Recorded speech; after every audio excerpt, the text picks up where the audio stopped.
Hey, check ça en haut, là. C'est malade, hein, en haut. Regarde, moi, j'ai plus de patates. C'est malade, c'est la liste des blessés du Canadien cette année. C'est-tu fou? Comment que on a eu beaucoup de joueurs cette année blessés? Est-ce que c'est un record qu'il y ait autant de blessures à long terme, blessures, dans le fond, pour la saison? Je pense que j'ai jamais vu autant de joueurs. Tu sais, l'équipe est décimée. Martin Saint-Louis, il est découragé, ben là, à chaque point de presse, on dirait qu'il je sais pas, il sait plus quoi dire. Puis, tu sais, le Canadien, ils ont essayé de télécharger des joueurs, mais il y avait un plan en début de saison, tu sais, comme exemple, Sean Monahan, ils voulaient l'échanger. Ça n'a pas fonctionné parce qu'il s'est blessé. Puis, tu sais, tout. Ça s'est pas passé vraiment comme le Canadien voulait au niveau des échanges. Tu sais, surtout que, exemple, on prend vraiment l'exemple encore de Sean Monahan, mais Sean Monahan, il n'aurait pas été blessé. On n'aurait pas avoir quand même quelque chose de bon. Mais là, l'avantage qu'il y a, c'est que là, il va se faire opérer.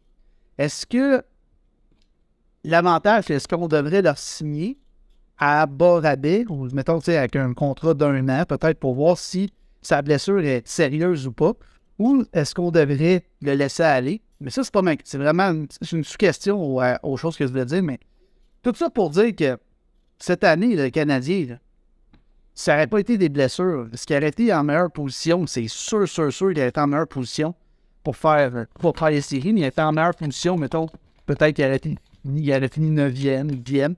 C'est sûr que tu as un Cole Caulfield en santé, un Kirby Dach en santé, Josh Anderson, Sean Monahan. Tu sais, rajoute ça là, en ce moment dans le line-up. Oui, ça nous a permis d'avoir les découvertes comme Raphaël Harvey-Pinard, Belzile, même Yolonen, je pourrais dire que c'est une découverte parce qu'il y a quand même 16 points. Là. Il joue bien pareil. Mais tout ça pour dire que quand tu regardes ça, là, c'est décourageant, ben pareil. Là. J'espère que ça va se passer cette année et que ça ne se reproduira pas l'année prochaine. Puis moi, j'ai entendu une affaire à la radio, puis c'est vrai, puis en tout cas, ça ressemble à ça. Ils disent Martin Saint-Louis veut gagner, mais la haute direction, elle, c'est pas le plan qu'elle a. La haute direction, elle veut perdre, puis elle veut être le plus bas possible au classement pour pouvoir repêcher Connor Bedard. Tout ça pour dire que les blessures ont vraiment bien servi la haute direction, mais les blessures n'ont pas bien servi notre ami Martin Saint-Louis. Mais tout ça pour dire que les blessures au hockey, c'est toujours hasardeux. On ne sait jamais sur qui ça va tomber, quand, comment. Fait que cette année, ça a tombé sur le Canadien en espérant que l'année prochaine, ça ne sera pas le cas, qu'il y ait autant de blessures. Si c'est pas le cas, ben, on va avoir plus de chances d'avoir plus de victoires. Puis ça dépend des mouvements que Ken Hughes va faire cet été. Sur ça, je te dis, hey, les blessures chez le Canadien, mais quel désastre cette saison. Bonne journée.